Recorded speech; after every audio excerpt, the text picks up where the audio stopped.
Good day, everyone. Welcome back to my channel. Okay, today we'll be looking at Nkwuwa, that is adverb. On our last video, we talked about adjective, which we know is a part of speech that helps noun and pronoun. Okay, nobody gets I na Nkwuwa, that is adverb. Gịnị bụ Nkwuwa? Nkwuwa bụ otu n'ime nkeji okwu ndị e nwere nke na-egosi nke na-enyere ngwa aka n'ahịrịokwu iji mee ka nghọta ya zuo oke. Adverbs helps the verb to function well. Unlike the adjective, as we all know, it helps the noun and the pronoun. Now, in the aspect of adverb, Nkwuwa, ọ na-enyere ngwa aka, it helps the verb. Ọ na-enyere ngwa aka ịkọwa ọtụtụ ihe. Ọ na-enyere ngwa aka ịkọwa oge ihe jiri mee. Ọ na-enyere ngwa aka ịkọwa ebe ihe mere. Ọ na-enyere ngwa aka ịkọwa otu ihe si mee. Ọ na-enyere ngwa aka ime ihe dị iche iche. Ọ bụrụ na abịa na Nkwuwa anyị na-ekwu okwu ya, this adverb we are talking about, we have so many types of these adverbs in Igbo language. Okay, anyị nwere Nkwuwa na-egosi otu ihe ha, otu onye ha. Adverbs that explains quantity. It explains how a person is level grade. A na-eji ụdịrị Nkwuwa akọwa otu ihe ha. Ọmụmaatụ nwantịntị, ọtụtụ, igwe, nnukwu. Like we have small, big, large, tall. It explains how a person or how a thing is, the quantity. Iji ọmụmaatụ ndị a emebe mkpụrụ okwu, anyị nwere ike sị ofe ahụ dị n'ite dị nwantịntị. Ofe ahụ nọ n'ite dị nwantịntị. The soup in the pot is small. Mmiri batara n'ime ụlọ m buru ibu. The flood that came into my room, or the flood, yes, that came in is big. You might say ha bịara n'igwe. They came in group. Ha bịara n'igwe. They came in group. Okay, another kind or type of this adverb in Igbo language is Nkwuwa njụ ajụjụ. Nkwuwa na-ajụ ajụjụ. This adverb, it asks questions. A na-eji ya ajụ ajụjụ. It is being used to ask questions. For example, ole, ebe, gịnị, otu ole. Like these are adverbs that are being used to ask questions. And you know that in Igbo language, even outside Igbo language, when a sentence that is a question must have a question mark. Akara ajụjụ. So at the end of your sentence, for this kind of adverb, you inscript your question mark, your akara ajụjụ. Ka e were ọmụmaatụ ndị a mebe ajụjụ, mebe mkpụrụ okwu. Ọmụmaatụ, ebe ka ị na-aga? Where are you going? Where are you going to? Ebe ka ị na-aga? We also have ole otu ị mere? How are you? Ele otu ị mere? How are you? We also have gịnị bụ aha gị? Gịnị bụ aha gị? Gịnị there is the adverb. It is used to ask questions. It is that gịnị that shows you that what you're talking about is adverb. Like what you're talking about is a question. Gịnị bụ aha gị? What is your name? These are some of the examples for Nkwuwa ajụjụ. Anyị nwekwara ụdị Nkwuwa ọzọ nke na-akọwa ebe ihe dị. It explains the position of a thing. Ebe ihe dị, where that thing is. This position now we are talking about is not about hierarchy, it's not about leadership or position. That is not that type. But this one explains where a thing is. Ebe ihe dị.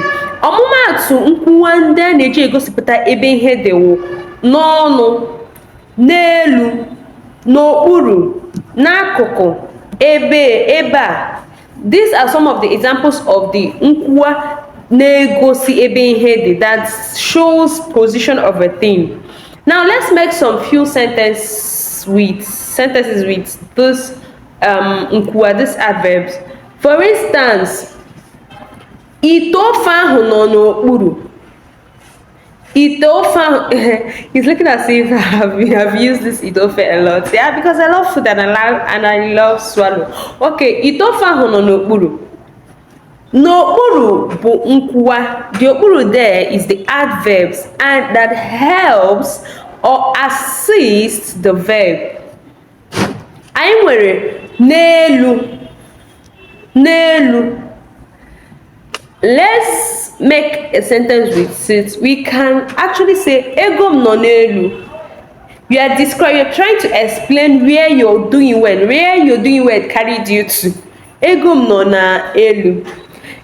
Anyị nwekwara nkwuwa. We have another adverb that shows or that explains how a thing happened.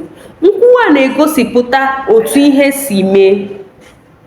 You get? Ọ na-egosipụta otu ihe si mee gịnị? Mee.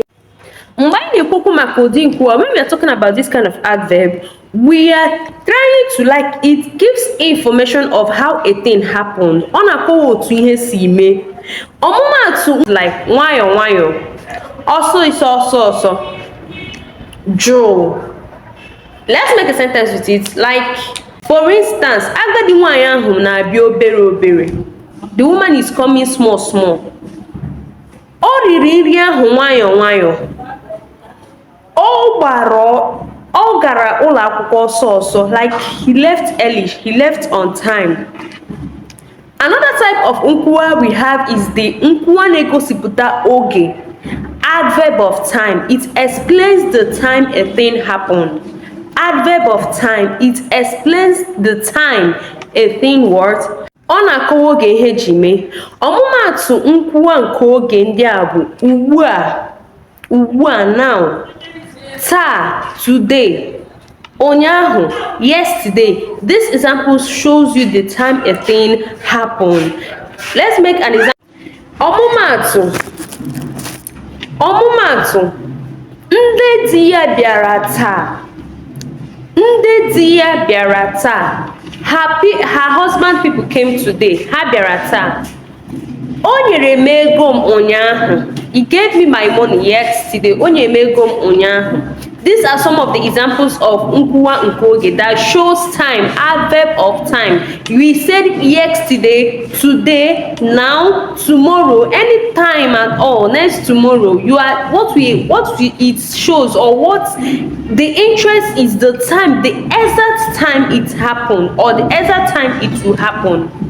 Remember, before we come to an end, before we summarize, remember that I told you that this adverb helps the verb in the sentence.